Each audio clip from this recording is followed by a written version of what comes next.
ആദ്യമേ തന്നെ ഞാൻ എൻ്റെ കുഞ്ഞിന് വേണ്ടി പ്രാർത്ഥിച്ച എൻ്റെ എല്ലാ നാട്ടുകാർക്കും എൻ്റെ ഇടവകാംഗങ്ങൾക്കും ഞങ്ങളുടെ സഹപ്രവർത്തകർക്കും മോർണിംഗ് സ്റ്റാറിലെ എല്ലാ കുട്ടികൾക്കും എല്ലാവർക്കും ഞാൻ നന്ദി പറയുകയാണ്.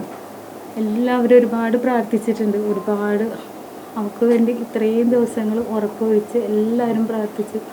പ്രത്യേകിച്ച് ഞങ്ങളുടെ വികാരി അച്ഛൻ കുര്യാക്കോസ് അച്ഛൻ ഞങ്ങളുടെ വികാരി അച്ഛൻ എന്ന് പറഞ്ഞിട്ടുണ്ടെങ്കിൽ എന്തായിരിക്കണം എന്ന് അച്ഛനിലൂടെ ഇപ്പോൾ നമുക്ക് മനസ്സിലായി. അത്രയും സപ്പോർട്ടും സിസ്റ്റേഴ്സ്, മോർണിംഗ് സ്റ്റാറിലെ സിസ്റ്റേഴ്സ്, നമ്മളുടെ മാനസികബലാണെങ്കിൽ എല്ലാവർക്കും നന്ദി, ഒരുപാട് നന്ദിയുണ്ട്. ഇനി എനിക്ക് പറയാനുള്ളത്, ഇപ്പോൾ 6 ദിവസമായി കുഞ്ഞ് ഇങ്ങനെ ഒരു അപകടം സംഭവിച്ചിട്ട്. ഇതുവരെ നമുക്ക് ആ പ്രതിയെ പിടിക്കാൻ കഴിഞ്ഞിട്ടില്ല. അപ്പോൾ ശരിക്കും പറഞ്ഞിട്ടുണ്ടെങ്കിൽ ഈ ഒരു 6 ദിവസം കൊണ്ട് നമ്മളുടെ സംവിധാനങ്ങളൊക്കെ ഇപ്പോൾ ഒരുപാട് വളർന്ന സമയത്തും CCTV ക്യാമറകളൊക്കെ എല്ലായിടത്തും ഉണ്ട്. എന്നിട്ട് പോലും ആളെ പിടിക്കാൻ പറ്റിയില്ല എന്ന് പറഞ്ഞാൽ അതെന്താണെന്ന് എനിക്ക് മനസ്സിലാവുന്നില്ല. പിന്നെ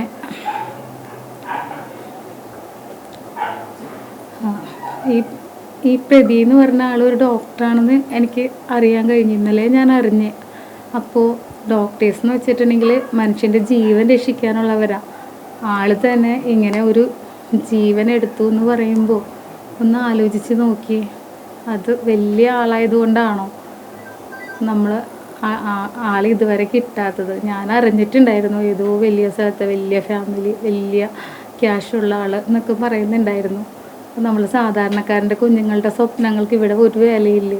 എന്തോരം സ്വപ്നങ്ങളുണ്ടായിരുന്ന മോളാണെന്നറിയോ എൻ്റെ മോള്. പഞ്ച പാവമായിരുന്നു എൻ്റെ മോള്. എല്ലാവർക്കും ഭയങ്കര ഇഷ്ടമായിരുന്നു.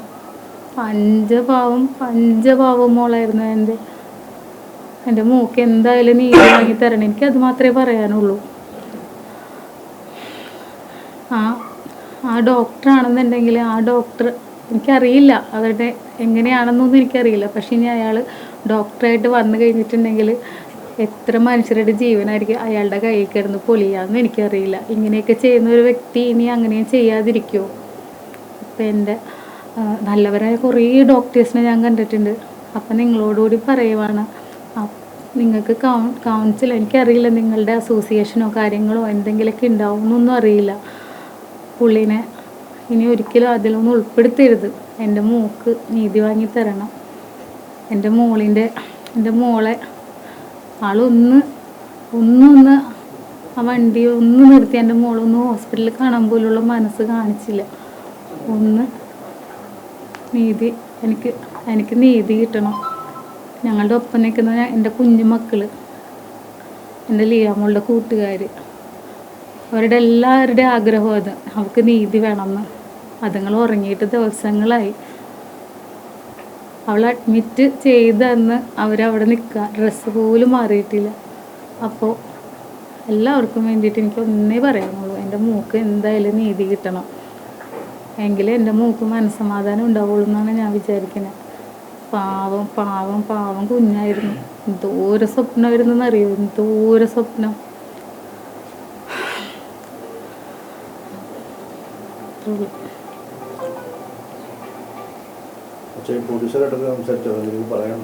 ആരും ഞങ്ങളോട് ബന്ധപ്പെട്ടിട്ടില്ല. ഒരു കാര്യവും ഞങ്ങളോട് പറഞ്ഞിട്ടില്ല. എൻക്വയറിക്ക് കൂടിയും വന്നിട്ടില്ല.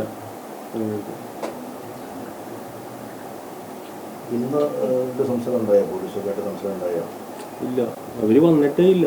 ഞങ്ങളോട് അടുത്തിട്ടും വന്നിട്ടില്ല. ഞാൻ നോ ഓപ്ഷൻ സർട്ടിഫിക്കറ്റിന് വേണ്ടി പോയി കഴിഞ്ഞപ്പോൾ എന്നെ അവിടെ പിടിച്ച് ഇതായിരുന്നു, വെയിറ്റ് ചെയ്യിപ്പിക്കണ്ടായിരുന്നു.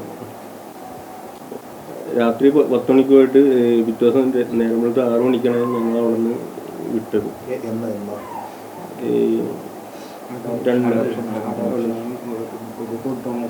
പേപ്പർ മേടിക്കണം പോലീസ് സ്റ്റേഷനിൽ. അവർ ചെന്നപ്പോൾ അവർ GD ഉണ്ടായിരുന്നു. SHO ഇല്ലെന്ന് പറഞ്ഞിട്ട് ഞങ്ങളവിടെ നിർത്തി. വീട്ടിൽ നിന്ന് വിളിക്കുകയും 6 മണിക്ക് അവിടെയൊക്കെയാണ് വിട്ടത്. പ്രത്യേക സംഘമൊക്കെ രൂപീകരിച്ചിട്ട് അന്വേഷിക്കാമെന്നാണ് SP പറഞ്ഞത്. പക്ഷേ ഇതുവരെ നിങ്ങളെ കോൺടാക്ട് ചെയ്തിട്ടില്ല. അതുമായി ബന്ധപ്പെട്ട് നിങ്ങളോട് പറഞ്ഞിട്ടില്ല. ഈ പ്രതിയുടെ അഭിഭാഷകൻ സമീപിച്ചിരുന്നു എന്തെങ്കിലും അതൊരു സാമ്പത്തിക സഹായം ഇല്ല. അങ്ങനെ വന്നു കഴിഞ്ഞാൽ ഞങ്ങൾ മാനസികാവകാശ ഇത് നല്ല തെറ്റും. എന്തൊക്കെ ചെയ്യണമെന്ന് ഞങ്ങൾക്ക് തന്നെ ഒരു പിടുത്തം ഉണ്ടാവില്ല. ഞങ്ങൾ പൈസക്ക് വേണ്ടിയല്ലേ. എൻ്റെ മോളാണ് നഷ്ടപ്പെട്ടത്. എന്തോരം വാത്സല്യച്ച് വളർത്തിയ കൊച്ച.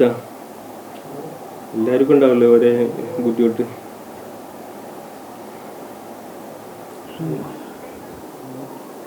അവർക്ക് പറ്റുമായിരുന്നെങ്കിൽ നേരത്തെ തന്നെ ഓടിക്കാൻ പറ്റുമായിരുന്നു. അവർക്ക് പറ്റുമായിരുന്നെങ്കിൽ നേരത്തെ തന്നെ പറ്റുമായിരുന്നു. ഇത്രയും ദിവസത്തിൻ്റെ കാര്യമൊന്നും ഉണ്ടായിരുന്നില്ല. ചെറിയ ബോധമുള്ള ആർക്കെങ്കിലും മനസ്സിലാവും എന്തൊക്കെയാണ് നടക്കണേന്ന്. ഈ പൈസ കയ്യിൽ പൈസ ഉണ്ടെങ്കിൽ എന്താണ് അവൾ കഷ്ടപ്പെട്ട് ഞങ്ങൾ എല്ലാവരും ജീവിക്കാൻ ഇതാക്കണേ. അവൾ പൈസ ഇല്ലാത്തതുകൊണ്ട് പഠിക്കാൻ വേണ്ടി ജോലിക്ക് പോയി. എന്നിട്ട് തിരിച്ചു വരുമ്പോൾ ഏതെങ്കിലും ആൾക്കാർ ഇങ്ങനെ കാറടിക്കും, അതാരും മരിക്കും, എന്നിട്ട് ഒരു പൈസ കൊടുക്കും പോവും. എന്താണിത്? പൈസ മാത്രം മതിയാ. ആൾക്കാരുടെ ജീവന് ഒരു വിലയില്ല. അവർക്ക് എന്തൊക്കെ സ്വപ്നം ഉണ്ടായിരുന്നാണെന്ന് അറിയും. എന്നിട്ടാണ് ഇവിടെ 2 കോളേജുള്ളതാണ്. അവിടെ ഒരു ഹബ്ബ് പോലും ഇല്ല. ഇനിയും എന്തോരം കുട്ടികൾ അവിടെ പഠിക്കണത്. 2 കോളേജുള്ളതല്ലേ. അവിടെ ഒരു ഹബ്ബ് വന്നിട്ടുണ്ടെങ്കിൽ കുറച്ച് പ്രശ്നങ്ങളൊക്കെ തീരില്ലേ. ഇനി ഒരു കുഞ്ഞിൻ്റെ ജീവനും കൂടി ഇതുപോലെ പോകാനും, ഒരു അനിയന് ചേച്ചിന് പോകാനും, അമ്മയ്ക്ക് മോളെ പോകാനും ഒക്കെ, അച്ഛന് മോളെ പോകാനൊക്കെ ഇടവരുത്തണം. എന്തെങ്കിലും ചെയ്തുകൂടി. ഇത്രയും കുട്ടികൾ പഠിക്കുന്നൊരു സ്ഥാപനങ്ങളുള്ള സ്ഥലമല്ലേ അത് അവിടെ എപ്പോഴും എന്തെങ്കിലുമായിട്ടൊക്കെ ചെറിയ ചെറിയ ആക്സിഡൻറ്റുകൾ ഉണ്ടാവാറുണ്ടെന്ന് പറയുന്നുണ്ട്. ഇനി എന്തിനാണ്? മക്കളല്ലേ, നമ്മുടെ പ്രതീക്ഷയല്ലേ. ഇനി പഠിക്കുന്നതല്ലേ പിള്ളേർ. എത്ര പിള്ളേർ പഠിക്കുന്നത് അവിടെ. അവർക്ക് മര്യാദക്ക് സഞ്ചരിക്കണ്ടേ, നടക്കണ്ടേ റോട്ടിൽ കൂടി. ഈ സംഭവം നടന്നിട്ട് ഇന്നലെ വരെ ഈ പ്രതിനെ പിടിക്കുന്നതിന് നോട്ടീസ് അയച്ചിട്ടുള്ള പോലീസുകാർ കാത്തേക്കായിരുന്നു അറിഞ്ഞത്. നിലവിൽ അറസ്റ്റിന് അതിന് ഇപ്പം ഇന്ന് ഇപ്പോൾ 4 സ്ക്വാഡായിട്ടൊക്കെ ഇറങ്ങിയിട്ടുണ്ടെന്ന് നിലവിൽ അറിയുന്നുണ്ട്. നമ്മൾ പലരെയും കോൺടാക്ട് ചെയ്ത് നമുക്ക് കോൺടാക്ട്സ് വെച്ചുകൊണ്ട് നമ്മൾ പലരെയും കോൺടാക്ട് ചെയ്ത് കഴിയുമ്പോൾ എല്ലാവരും വേണ്ട രീതിയിൽ ചെയ്തിട്ടുണ്ടെന്നുള്ള രീതിയിലാണ് പറയുന്നത്. അതായത് പിടിക്കുന്നതിന് വേണ്ട എല്ലാ കാര്യങ്ങളും. ഇന്നലെ ഈ പറഞ്ഞ പോലെ നിലവിൽ FIR 304 ആഡ് ചെയ്തിട്ടുണ്ട്. അതുകൊണ്ട് ഇപ്പം നിലവിൽ കേസ് ഇത്രയും കൂടി സ്ട്രോങ് ആയിരുന്നു. മനഃപൂർവ്വം വെച്ച് താമസിക്കുന്നതിനല്ല, അത് എന്തുകൊണ്ടാണെന്ന് നമുക്ക് തന്നെ അറിഞ്ഞുകൂടാ സത്യം പറഞ്ഞു കഴിഞ്ഞാൽ. അതായത് വെച്ച് കഴിഞ്ഞാൽ ഇപ്പോൾ അവിടുത്തെ സ്റ്റേഷനിൽ നിന്ന് ഈ പറഞ്ഞ പോലെ ആദ്യം ഇപ്പോൾ ഇവിടെ നിങ്ങളുടെ കൂട്ടത്തിലുള്ളവർ തന്നെ പറഞ്ഞു ആദ്യം ചെന്നപ്പോൾ വണ്ടിയുടെ ഫോട്ടോ പോലും എടുക്കാൻ സമ്മതിക്കുന്നുണ്ടായിരുന്നു. നിലവിൽ ഈ പറഞ്ഞ പുള്ളി ചാലാക്ക മെഡിക്കൽ കോളേജിൽ ഇത് പഠിച്ചുകൊണ്ടിരിക്കുകയാണ് കംപ്ലീറ്റ് ചെയ്ത്. അവിടെ നിന്ന് ഈ പറഞ്ഞ പോലെ അത് കഴിഞ്ഞതിന് ശേഷം അവിടെ നിന്ന് ഇത് കഴിഞ്ഞതിന് ശേഷം അങ്കമാലിയിൽ എങ്ങാണ്ടും വേറെ പരിപാടിക്കും പോയിട്ടാണ് തിരിച്ചു പോകണമെന്ന് പറഞ്ഞത്. ആ സമയത്തും ഇനി ഈ പറഞ്ഞ ആൾ മദ്യപിച്ചിട്ടുണ്ടായില്ലെന്നൊന്നും അറിയാൻ പറ്റില്ല. ഇത് ആ ദിവസം പിറ്റേ ദിവസം പിടിക്കാതിരുന്നെങ്കിൽ നമുക്ക് എന്തെങ്കിലും ചെക്ക് ചെയ്ത് കഴിഞ്ഞാൽ ഈ പറഞ്ഞല്ലോ പുള്ളി ഓൾറെഡി ഒരു ഡോക്ടറും കാര്യങ്ങളൊക്കെ കാരണം അതിനെക്കുറിച്ചും പുള്ളിക്ക് അതിന് കറക്റ്റായിട്ട് കാര്യങ്ങൾ അറിയാൻ പറ്റുമായിരിക്കും. അപ്പോൾ ഇത്രയും ദിവസവും ഇപ്പോൾ ഒളിവിലും കാര്യങ്ങളായിട്ട് നിൽക്കണം. ഇപ്പം നിലവിൽ നിങ്ങൾ ചോദിച്ച് പോലീസ് സ്റ്റേഷനിൽ കോണ്ടാക്ട് ചെയ്തിട്ടില്ല. ഈ പറഞ്ഞ ആള് ഒളിവിലാണ്. ആളുടെ ഫാമിലിയാണ്. ഇപ്പോൾ വണ്ടി RC ഓണർ പുള്ളിയുടെ അപ്പൻ്റെ പേരിലാണെന്ന് പറയുന്നത്. അവരാരും ഇതുവരെ ആരെയും കോണ്ടാക്റ്റും ചെയ്തിട്ടില്ല. ഇതിനെക്കുറിച്ച് ഒരു കാര്യം സംസാരിച്ചിട്ടില്ല. അപ്പൻ്റെ അമ്മയുടെയൊക്കെ പറച്ചിലിൽ നമുക്ക് മനസ്സിലായെന്ന് വെച്ച് കഴിഞ്ഞാൽ ആ അപകടം സംഭവിച്ച സമയത്ത് അവിടെ നിന്ന് പൊക്കിയൊന്നും അപ്പം തന്നെ വണ്ടി നിർത്തി ഒന്ന് ഹോസ്പിറ്റലിലേക്ക് കൊണ്ടുവരുന്നെങ്കിൽ അത്രയും അതിനുശേഷം പിന്നെ ദൈവവിധി എന്നുള്ള രീതിയിൽ അതുപോലെ ചെയ്യാത്ത ഇങ്ങനത്തെ ഒരാളുടെ കാര്യമാണ് അവർക്ക് എല്ലാവർക്കും ഏറ്റവും പ്രധാനമായിട്ട് വിഷമമുള്ളത്. അപ്പോൾ അങ്ങനെ ഒരു ഇതുണ്ടായിട്ട് അതിനുശേഷം ഈ പറഞ്ഞ പോലെ നിലവിൽ ഇന്ന് വരെയായിട്ടും 5 ദിവസം കഴിഞ്ഞു. ഇതുവരെയായിട്ടും പോലീസിനെ കൊണ്ടും ആളെ കണ്ടുപിടിക്കാൻ സാധിച്ചിട്ടില്ലെന്ന് പറയുന്നത്. എന്തുകൊണ്ടാണെന്ന് നമുക്ക് അറിയില്ല. ഡീറ്റെയിൽസ് പറഞ്ഞു ഇവരുടെ ആളുടെ പേര് ഇതാണ്, ആളുടെ ഓക്യുപ്പേഷൻ ഇതാണ്, ആൾ ഓൾറെഡി അവർ ഫൈൻഡ് ചെയ്ത് കഴിഞ്ഞു. പക്ഷെ എന്തുകൊണ്ടാണ് ഇത്രയും വൈകിപ്പിച്ചത് ഞങ്ങൾക്ക് അറിയില്ല. തിങ്കളാഴ്ച രാവിലെ അവർ പിടിച്ചിട്ട് പറയാം വൈകുന്നേരം ചെല്ലുന്നത്.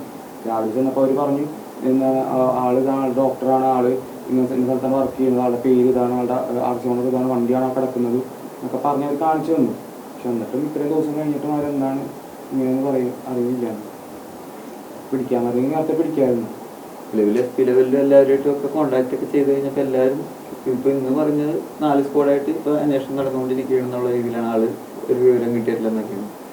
ഈ പറഞ്ഞ പോലെ ഇപ്പോൾ MLA-നോടും നമ്മൾ സംസാരിച്ച് അപ്പോൾ MLA എല്ലാവരും ബന്ധപ്പെട്ടിട്ടുണ്ട്. പിന്നെ ഇന്നലെ MLA ഇന്നലെ വന്നിട്ടുണ്ടായിരുന്നു. പിന്നെ MP വന്നിട്ടുണ്ടായിരുന്നു. എം പിയും ഓൾറെഡി പറഞ്ഞത് എത്രയും പെട്ടെന്ന് തന്നെ പിടിക്കാനുള്ള എല്ലാ കാര്യങ്ങളും കമ്മീഷണറായിട്ടും എല്ലാവരുമായിട്ടും സംസാരിച്ചിട്ടുണ്ട്. അപ്പോൾ മാക്സിമം ശ്രമിച്ചുകൊണ്ടിരിക്കണം എന്നുള്ള രീതിയിൽ തന്നെയാണ് എല്ലാവരും പറയണത്. പക്ഷെ എന്തുകൊണ്ടാണെന്ന് അറിയില്ല. ഇപ്പോഴും ഇതിപ്പോൾ ചെറിയൊരു ആക്സിഡന്റ് കേസ് ആയിരുന്നെങ്കിൽ ഇപ്പോൾ അവിടെ ഓർഗൻ ഡൊണേറ്റ് 4 പേർക്ക് പുതിയ ജീവൻ കൊടുത്തത് കൊണ്ടും അത് ന്യൂസ് ആയതുകൊണ്ടാണ് ശരിക്കും പറഞ്ഞാൽ അവർ പോലീസുകാർ ഇപ്പോൾ ഇത്രയും എഫിഷ്യൻ്റായിട്ട് നോക്കുന്നത്. പക്ഷേ ഇപ്പോൾ ഓർഗൻ ഡൊണേറ്റ് ചെയ്തില്ലായിരുന്നെങ്കിൽ ഒരിക്കലും പോലീസുകാർ ഇത് ഒരു ആക്സിഡന്റ് കേസ് കഴിഞ്ഞ് ഒരു കുട്ടി മരിച്ചു അത് കൊണ്ട് നടത്തി കഴിഞ്ഞു. പോലീസുകാർ ഇതിൻ്റെ ഭാഗത്ത് വേറെ ഇതുണ്ടാവില്ലായിരുന്നു. ഇങ്ങനൊരു ഇത് ആയതുകൊണ്ട് മാത്രമാണ് ഇത്രയും പബ്ലിസിറ്റി വന്നതിൻ്റെ പുറത്ത് മാത്രമാണ് ഇപ്പം എന്തുകൊണ്ടാണെന്ന് അറിഞ്ഞൂടെ ഇത്ര ദിവസം ഒരു നോട്ടീസ് മാത്രം അയച്ച് കാത്തിരിക്കരുതെന്നാണ് അറിഞ്ഞത്. ഇപ്പോഴാണ് അന്വേഷണങ്ങൾ ഇത്രയും 4 സ്ക്വാഡൊക്കെ ആയിട്ട് ഇറങ്ങിയെന്നൊക്കെ അറിയുന്നത്. അതായത് ഇപ്പോൾ ഈ ഓർഗൻ ഡൊണേഷൻ ഒന്നും ഇല്ലാണ്ട് നോർമൽ ഇതിൽ അവിടെ സംഭവിച്ചു കഴിഞ്ഞാൽ ചിലപ്പോൾ അത് അവിടെ വെച്ച് തീരുന്ന രീതിയിൽ തീരുമെന്നാണ് നമ്മുടെ ഡൗട്ട്. ഏറ്റവും ഈ അപകടം ഉണ്ടായ സമയത്ത് പെട്ടെന്ന് ഹോസ്പിറ്റലൊക്കെ ആയിരിക്കും ആ സമയത്ത് പോലീസിന്റെ നടപടിയിൽ നിന്ന് അന്വേഷിക്കുന്നു. അങ്ങനെ അതെല്ലാം നോക്കിയത് വിളിച്ചു സ്റ്റേഷനിൽ വിളിക്കുമ്പോൾ നമുക്ക് അവിടെ വേറെ ആരും കോൺടാക്ട് ഇല്ല. ഗൂഗിളിൽ നിന്ന് നമ്പർ എടുത്ത് വിളിച്ചു അപ്പോൾ അവർ നിങ്ങൾ അവിടുത്തെ കാര്യങ്ങൾ നോക്കിക്കോ, ഇവിടുത്തെ കാര്യങ്ങൾ ഞങ്ങൾ നോക്കി ഓക്കെ ആയിട്ടുണ്ടെന്ന് പറഞ്ഞു. പിന്നെ റെസ്പോൺസ് ഒന്നുമില്ല. ഇത് തന്നെ പറയുന്നതുകൊണ്ടാണ് ഞങ്ങൾ സ്റ്റേഷനിലേക്ക് ചെന്നത്. അപ്പോഴാണ് പറയുന്നത് തിങ്കളാഴ്ച ചെല്ലുന്നത്. അപ്പോൾ പറയുന്നത് വണ്ടിയൊക്കെ പിടിച്ചിട്ടുണ്ട്, ഇതാണ് ആൾ, ഡീറ്റെയിൽസ് ഒക്കെ പറഞ്ഞു. എന്നിട്ട് ഓക്കെ സാറെന്ന് പറഞ്ഞ് പുള്ളി ഇറങ്ങി. എസ് ഐ ആണ് കാര്യങ്ങൾ പറയുന്നത്. അതിന് ശേഷം ഞങ്ങളവിടെ പോകുന്നു. പിന്നെ അപ്ഡേഷൻ ഒന്നും ഉണ്ടായിട്ടില്ല. ഹോസ്പിറ്റലിൽ കുറച്ച് തിരക്കായൊന്നും ഞങ്ങൾ അങ്ങോട്ട് പോയില്ല. പോലീസ് സാധാരണ ഒരു അപകടമാക്കി മാറ്റാൻ വേണ്ടി ശ്രമിച്ചു. അങ്ങനെയാണെന്ന് അത് ഇവര് ചെറിയ അവരുടെ പോലീസുകാരുടെ കണ്ണിൽ ഇവർ ചെറിയ കുട്ടികളാണെന്നാണ്. ചെറിയ കുട്ടികളാണല്ലോ. അപ്പോൾ നിങ്ങൾ പോയിക്കോ, ഞങ്ങൾ നോക്കിക്കോളാം എന്നൊക്കെ പറഞ്ഞ് കുട്ടികളെ തിരിച്ചയക്കാം. വെറുതെ സാധാ ഒരു നോർമലായിട്ട് സംഭവിക്കുന്ന ഒരു ആക്സിഡൻറ്റ് പോലെ പിള്ളേരെ തിരിച്ചയക്കാമെന്നാണ്. അവർക്കറിയില്ലല്ലോ ഞങ്ങളുടെ പിള്ളേരെ. അതാ സംഭവം. കൊച്ചുങ്ങൾ അവൾക്ക് വേണ്ടിയിട്ട് ഓടിയതാണ്. അവൾക്ക് വേണ്ടിയിട്ട് ഇപ്പോഴും പിള്ളേരാ, അവളുടെ കൂട്ടുകാരാ, അവരുടെ ജീവനാ. ഒന്നുമില്ലാത്ത പോലെ ഫോട്ടോ എടുക്കാൻ പോലും സമ്മതിച്ചില്ല വണ്ടിയിൽ. അതെന്താ പോലീസുകാർക്ക് എന്താ ഫോട്ടോ എടുത്താൽ പിള്ളേർ? സിസ്റ്റർ ജാസ്ലിയ അവിടെ പഠിച്ച കുട്ടിയാണ്. അപ്പം പിന്നെ ഇനി സ്കൂളിൻ്റെ ഭാഗത്ത് കോളേജിൻ്റെ ഭാഗത്തുനിന്ന് ഏതെങ്കിലും രീതിയിൽ കോളേജിൻ്റെ ഭാഗത്തുനിന്ന് വെച്ച് കഴിഞ്ഞാൽ സംഭവം ഉണ്ടായ ഉടനെ തന്നെ എനിക്കാണ് കോള് വന്നത്. ഒരു വിത്തിൻ സെക്കൻഡ്സിൽ ഞാൻ ഓൺ ദി സ്പോട്ടിൽ എത്തിയിരുന്നു. ഞാനും വേറൊരു അവിടുത്തെ തന്നെ സിസ്റ്ററും കൂടെ. അപ്പോഴത്തേനും പോലീസ് വണ്ടിയിൽ എല്ലാ ഹോസ്പിറ്റലിലേക്ക് കൊണ്ടുപോയിരുന്നു. ഞങ്ങളും തൊട്ടു പുറകെ തന്നെ ചെന്നു. അപ്പം പോലീസ് അവിടെ ഉണ്ടായിരുന്നു. ഞങ്ങളോട് ക്രിട്ടിക്കലാണെന്ന് പറഞ്ഞു. അവിടുന്ന് വേറെ ഹോസ്പിറ്റലിലേക്ക് മാറ്റണം എന്ന് പറഞ്ഞു. ഞാൻ തന്നെയാണ് സൈൻ ചെയ്ത് കൊടുത്തത്. ഞാനും സിസ്റ്ററും പിന്നെ അന്നത്തെ പേരൻസ് പപ്പയും ജാസിനും കൂടെ എത്തിയിരുന്നു. ഞങ്ങൾ ഒന്നിച്ചാണ് രാജഗിരിയിലേക്ക് കൊണ്ടുവന്നതും.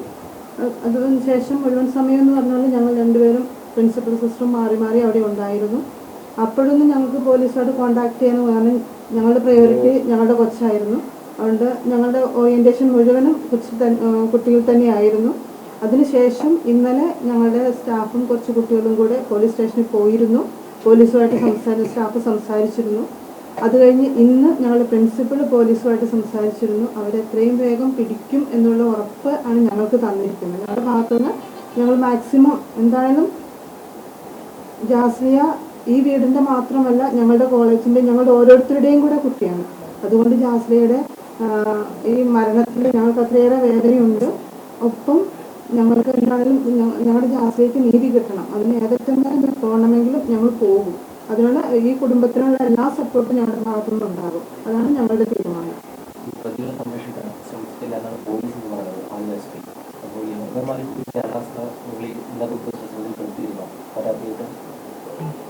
നമ്മൾ നിലവിലൊരു പോലീസുകാരെയും ഇട്ട് കോൺടാക്ട് ചെയ്തിട്ടില്ല ഡയറക്റ്റ്. അതായത് നമ്മൾ മെയിനായിട്ട് ഹോസ്പിറ്റലിലെ കാര്യങ്ങൾക്കാണ് പ്രയോറിറ്റി കൊടുത്തുകൊണ്ടിരുന്നത്. പിന്നെ ഈ പറഞ്ഞ പോലെ ഓരോരുത്തരെ കെയർ ഓഫിൽ ഓരോരുത്തരെ കൊണ്ടും ഇപ്പോൾ SP ലെവലിലും അവിടെ നിന്ന് ഇവിടുന്നൊക്കെ വിളിച്ച് ഉറപ്പിച്ചപ്പോൾ MLA ഇന്നലെ കണ്ടപ്പോഴും എല്ലാവരും സൂചിപ്പിച്ചപ്പോൾ MLA പറഞ്ഞത് ഓൾറെഡി SP കോൺടാക്ട് ചെയ്തിട്ടുണ്ട്. SP തന്നെ നേരിട്ട് മേൽനോട്ടം വഹിച്ചുകൊണ്ടിരുന്ന കാര്യങ്ങൾ ചെയ്യുന്നതെന്നാണ് പറഞ്ഞത്.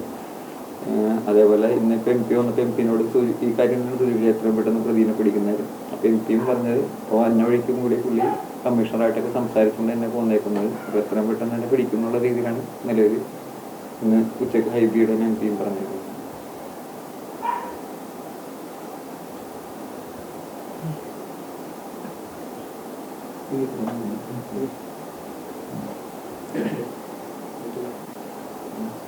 സ്റ്റുഡൻസും അധ്യാപകരും അവിടെ എത്തിയപ്പോഴല്ലേ അവർ പോലീസുകാർ പ്രതികളെ തിരിച്ചറിഞ്ഞിട്ടുണ്ടെന്ന് പറഞ്ഞ് ടീച്ചേഴ്സിനെ കാണിച്ചു കൊടുക്കുന്നുണ്ട് CCTV വിഷയത്തിൽ. കോളേജിൽ അവർ വന്നപ്പോഴാണ് കാണിച്ചു കൊടുക്കുന്നത് പ്രതികളെ തിരിച്ചറിഞ്ഞെന്ന് പറഞ്ഞിട്ട്. അപ്പോൾ ആ കുട്ടികൾ അത്തരം പ്രതിഷേധം ഉയർത്തിയിട്ടില്ലായിരുന്നെങ്കിൽ ഇന്നലെ പോലും അന്വേഷണത്തിന് വിടില്ലായിരുന്നു. കാരണം പ്രതി കീഴടങ്ങുന്നത് വരെ വെയിറ്റ് ചെയ്യുമായിരുന്നു പോലീസ്.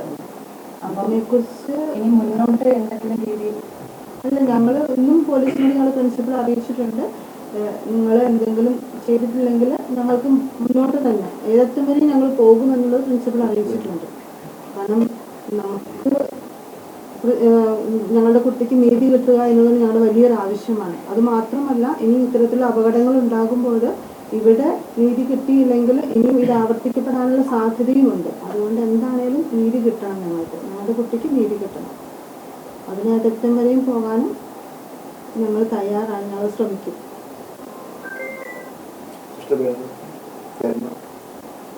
സിസ്റ്റർ ജിഷ.